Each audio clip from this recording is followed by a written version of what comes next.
Hi friends, మీరు చూస్తుంది all today tech channel. మనం ఈరోజు ఏపీ గవర్నమెంట్ అమలు చేస్తున్న పథకాల్లో ఒక పథకం గురించి తెలుసుకుందాం ఫ్రెండ్స్. అయితే వీడియోలోకి వెళ్ళబోయే ముందు ఎవరైనా ఛానల్ని సబ్స్క్రైబ్ చేసుకోకపోతే సబ్స్క్రైబ్ చేసుకోండి ఫ్రెండ్స్. అలాగే పక్కనే ఉన్న బెల్ ఐకాన్ క్లిక్ చేయడం మర్చిపోమాకండి ఫ్రెండ్స్. ఆ బెల్ ఐకాన్ క్లిక్ చేస్తేనే నేను చేసే వీడియోస్ యొక్క నోటిఫికేషన్స్ మీకు అందుతాయి. అప్పుడే మీరు ఈ నోటిఫికేషన్ మిస్ అవ్వకుండా కొత్త వీడియోలు ఎప్పటికప్పుడు చూడొచ్చు. ఓకే ఫ్రెండ్స్, అయితే మనం వీడియోలోకి వెళ్ళిపోదాం. ఈరోజు మనం తెలుసుకోబోయే పథకం జగనన్న చేదోడు పథకం ఫ్రెండ్స్. ఈ పథకం ద్వారా అర్హులకి 10,000 రూపాయలు అనేది వారి అకౌంట్లోకి నేరుగా వేయటం జరుగుతుంది. అయితే ఈ పథకం ఏంటంటే, సొంత షాపు కలిగిన రజకులు, నాయి బ్రాహ్మణులకు మరియు టైలర్లకు వారి జీవన ప్రమాణాల మెరుగై జగనన్న చేదోడు పథకం ద్వారా సంవత్సరానికి 10,000 సహాయం ఫ్రెండ్స్. అంటే ఒక సంవత్సరానికి ఒక 10,000 ఇస్తారు ఎవరికైనా. అలాగా ప్రతి సంవత్సరం ఇస్తారు. ఈ రజకులు, నాయి బ్రాహ్మణులు అంటే అదే ఫ్రెండ్స్, మనకు కటింగ్ చేస్తారు కదా వాళ్ళు, అలా సొంత షాప్ ఉన్న వాళ్ళకి ఇది ఇవ్వటం జరుగుతుంది. అలాగే టైలర్లు అంటే తెలిసిందే కదా, బట్టలు కుట్టే వాళ్ళకి. అయితే ఈ పథకం పొందడానికి అర్హతలు గవర్నమెంట్ అనేది కొన్ని పెట్టింది. అర్హతలు ఉన్న వాళ్ళకే ఈ పథకాలు వర్తిస్తాయి. అర్హతలు ఏంటో చూద్దాం.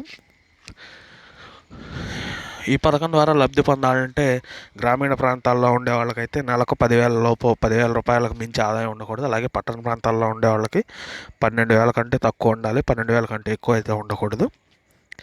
అలాగే ఒకవేళ పొలం ఉన్న వాళ్ళు కూడా ఈ పథకానికి అర్హులే ఫ్రెండ్స్. అయితే ఎలా ఉండాలనేది, మొత్తం కుటుంబ ఆదాయం అనేది కుటుంబం మొత్తానికి కలిపి 3 ఎకరాలు మాగాణి లేదా 10 ఎకరాల మెట్ట, లేదా మాగాణి మెట్ట రెండు కలిపి 10 ఎకరాలు ఉండొచ్చు ఫ్రెండ్స్. ఈ రకంగా భూమి ఉన్నోళ్ళు కూడా ఈ పథకానికి అర్హులే. అలాగే కుటుంబంలో ఏ ఒక్కరు కూడా ప్రభుత్వ ఉద్యోగి లేదా ప్రభుత్వం ద్వారా పెన్షన్ తీసుకునే వాళ్ళే ఉండకూడదు. అలాగే పట్టణ ప్రాంతంలో సొంత ఇల్లు ఉండొచ్చు. ఆ ఇల్లు అనేది 1000 చదరపు అడుగుల కంటే తక్కువ ఉండాలి ఫ్రెండ్స్. 1000 చదరపు అడుగుల కంటే తక్కువ విస్తీర్ణంలో ఇల్లు ఉండాలి. వాళ్ళు కూడా అర్హులే పట్టణ ప్రాంతాల్లో. అలాగే కుటుంబ సభ్యుల్లో ఏ ఒక్కరికైనా 4-వీలర్ సొంత వాహనం అనేది ఉన్నట్లయితే అనర్హులుగా పరిగణించబడతారు. అయితే సొంత వాహనం అంటే ఆటో, ట్యాక్సీ, ట్రాక్టర్ ఉన్నవాళ్ళు అయితే అది ఈ మినహాయింపు ఉంటుంది వాళ్ళకి. మిగిలిన 4-వీలర్స్ ఎటువంటివి ఉన్నా కానీ వాళ్ళకు ఈ పథకానికి అనర్హులు. అలాగే ఏ ఒక్కరు కూడా ఆదాయ పన్ను అనేది చెల్లించకూడదు ఫ్రెండ్స్. ఇన్కమ్ ట్యాక్స్ పే చేస్తూ ఉండకూడదు ఏ ఒక్కరు, కుటుంబంలో ఉన్న ఏ ఒక్కరు కూడా. అలాగే ఆధార్ కార్డు ఉండాలి. ప్రభుత్వం జారీ చేసిన కుల ధృవీకరణ పత్రం కంపల్సరీగా ఉండాలి ఫ్రెండ్స్. అలాగే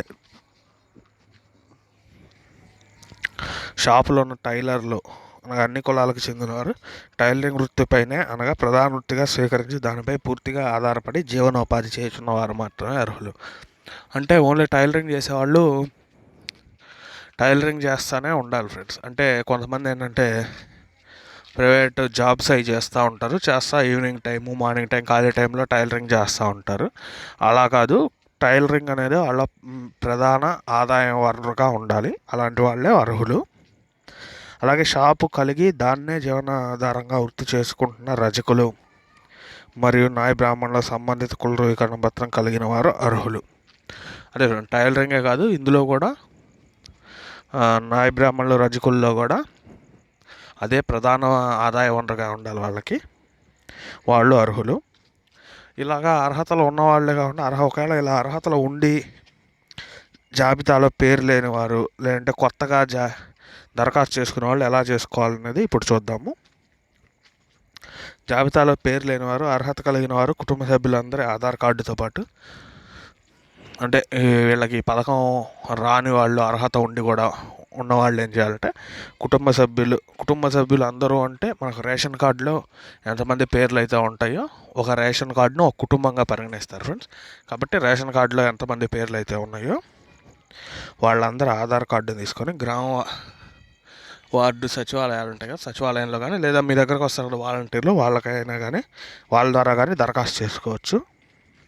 వాళ్ళు ఇవన్నీ పరిశీలించేదాకా మనకు అర్హులం అని తెలుసుకుంటే మనకు ఒక వైఎస్ఆర్ రిక్వెస్ట్ నెంబర్ అనేది ఇవ్వబడుతుంది. ఈ నెంబర్ ద్వారా ఏంటంటే మన స్టేటస్ అనేది చూసుకోవచ్చు. ఇలా దరఖాస్తు చేసుకొని ఆ వైఎస్ఆర్ రిక్వెస్ట్ నెంబర్ తీసుకున్న వారికి సంవత్సరానికి 10,000 అనేది మంజూరు చేయడం జరుగుతుంది ఫ్రెండ్స్. అది కూడా గవర్నమెంట్ అనేది కొన్ని డేట్స్లో ఈ ఒక్కొక్క స్కీమ్కి ఒక్కొక్క నెలలో కొన్ని ఇస్తారు. అప్పుడు అర్హులం అయితే కనుక, సపోజ్ ఈ సంవత్సరం ఇప్పుడు మనం అర్హత కలిగి అర్హులం అని తేల్చారనుకోండి ఫ్రెండ్స్, ఈ సంవత్సరంలో ఎప్పుడు శాంక్షన్ చేస్తే అప్పుడు, ఒకవేళ ఆల్రెడీ ఈ సంవత్సరంలో శాంక్షన్ చేస్తున్నారనుకోండి, వచ్చే సంవత్సరం మనకు శాంక్షన్ చేస్తారు ఫ్రెండ్స్, మనం అర్హులం అని తేలితే. ఈ విధంగా దరఖాస్తు చేసుకోవాలి ఫ్రెండ్స్. ఇలా ఎవరైనా ఇంకా దరఖాస్తు చేసుకునే వాళ్ళంటే ఇలా దరఖాస్తు చేసుకోండి ఫ్రెండ్స్. ఎవరికైనా ఇందులో ఉన్న అర్హతలు లేకపోతే వారికి ఈ పథకం వర్తించాలి ఫ్రెండ్స్. రాని వాళ్ళు కూడా ఈ అర్హతలు ఏది మిస్ అయిందో ఒకసారి చెక్ చేసుకోండి. ఈ అర్హతలు వీటన్నిటికి సంబంధించిన మీకు గవర్నమెంట్ రిలీజ్ చేసిన పాంప్లెట్ అనేది మీకు డిస్క్రిప్షన్లో లింక్ ద్వారా ఇస్తాను, అక్కడ నుంచి డౌన్లోడ్ చేసుకొని మీరు చూసుకోండి ఫ్రెండ్స్. వీడియో కనుక నచ్చినట్టయితే లైక్ చేయండి ఫ్రెండ్స్. అలాగే మర్చిపోకుండా మీలాగా తెలియని వాళ్ళకి షేర్ చేయండి. సబ్స్క్రైబ్ చేసుకున్న వాళ్ళు సబ్స్క్రైబ్ చేసుకోండి. Thank you friends. Thank you for watching.